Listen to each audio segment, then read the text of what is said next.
بسم الله الرحمن الرحيم الحمد لله رب العالمين والصلاة والسلام على سيدنا محمد المبعوث رحمة للعالمين وعلى آله الطيبين الطاهرين ورضي الله عن أصحابه البررة المتقين.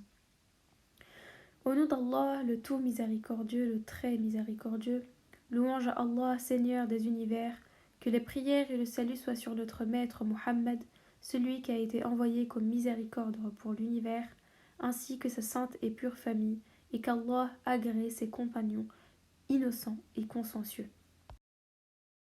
Salam alaikum mes chers frères et sœurs, je me présente, je m'appelle Imen.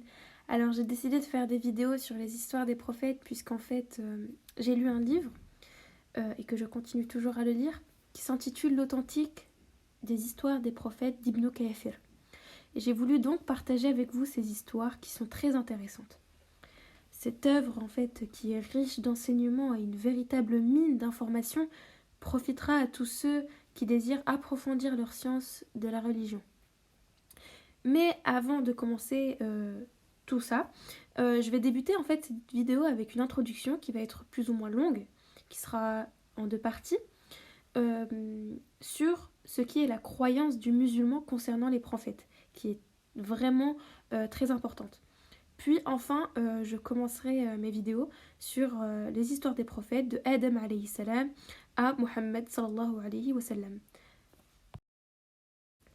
Le cheikh Saleh al-Sheikh, au cours de son explication de l'épître sur la croyance de l'imam al-Tahawi, relate les points suivants.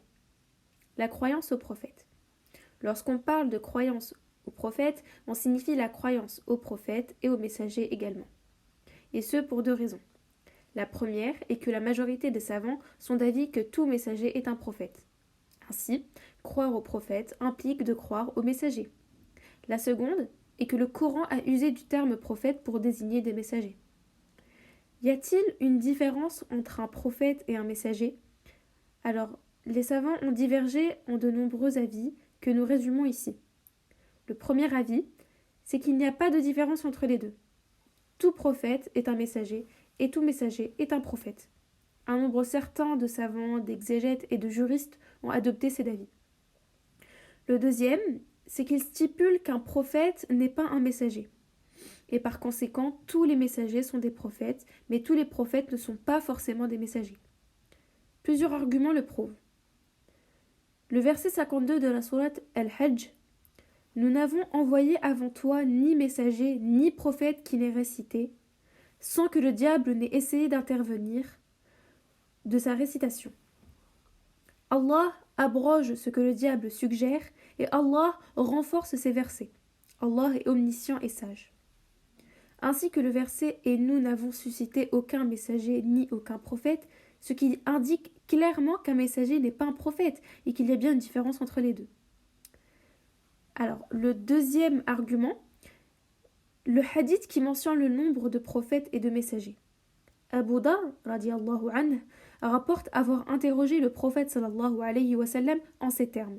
« Messager d'Allah, combien y eut-il de prophètes ?»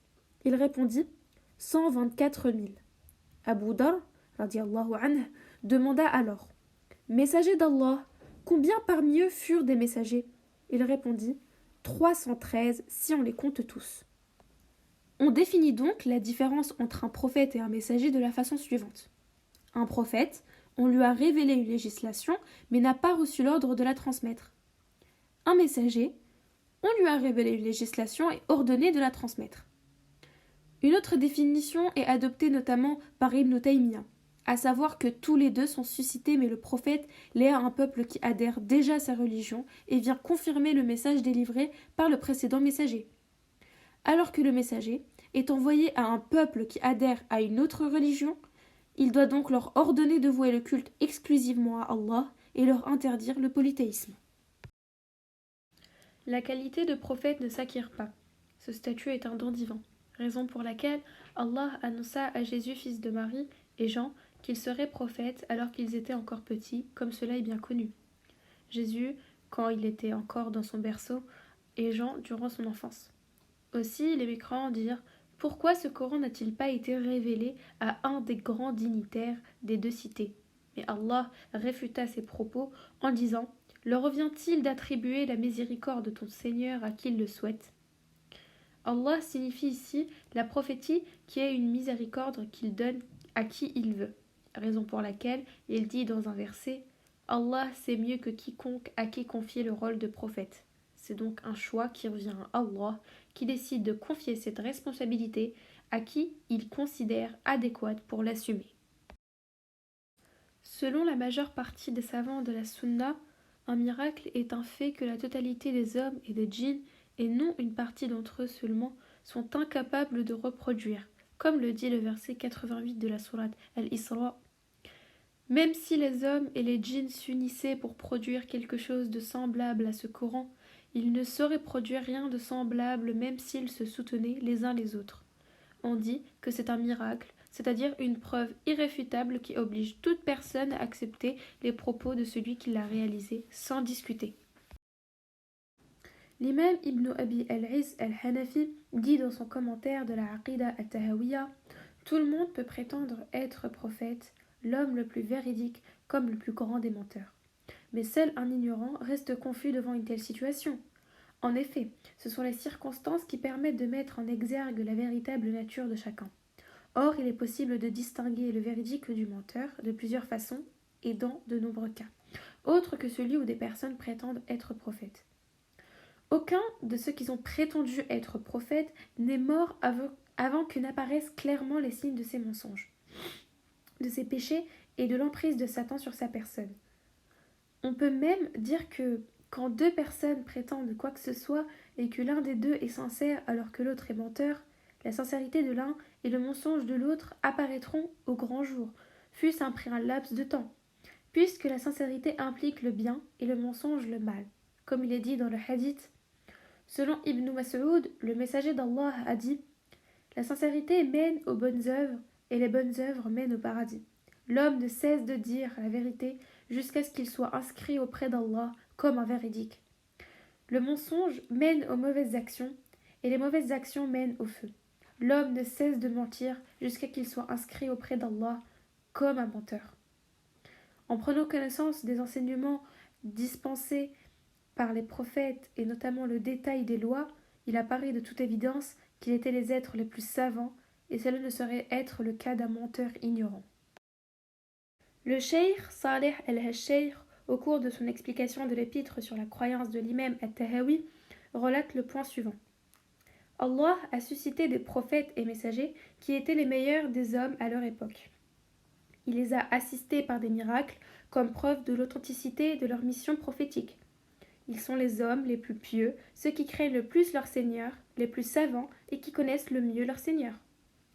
Nous croyons en tous les prophètes, ceux que nous connaissons comme ceux que nous ne connaissons pas, puisque certains ont été portés à notre connaissance, alors que d'autres non. La croyance aux prophètes est donc de deux ordres. Une foi globale, qui consiste à croire en tous les prophètes, que nous les connaissions ou non. Une foi détaillée qui nous oblige de croire en tous les prophètes dont les informations étaient relatées dans le Coran, et de les aimer puisque les prophètes sont des frères consanguins, ils ont la même religion. Ils sont tous des hommes des plus parfaits pour ce qui est de leur foi, de vouer un culte exclusif à Allah, de lui obéir et le craindre. Vient enfin une foi plus particulière, qui est la foi au prophète Mohammed sallallahu alayhi wa sallam, puisqu'il a été suscité à l'ensemble de l'humanité et des djinns.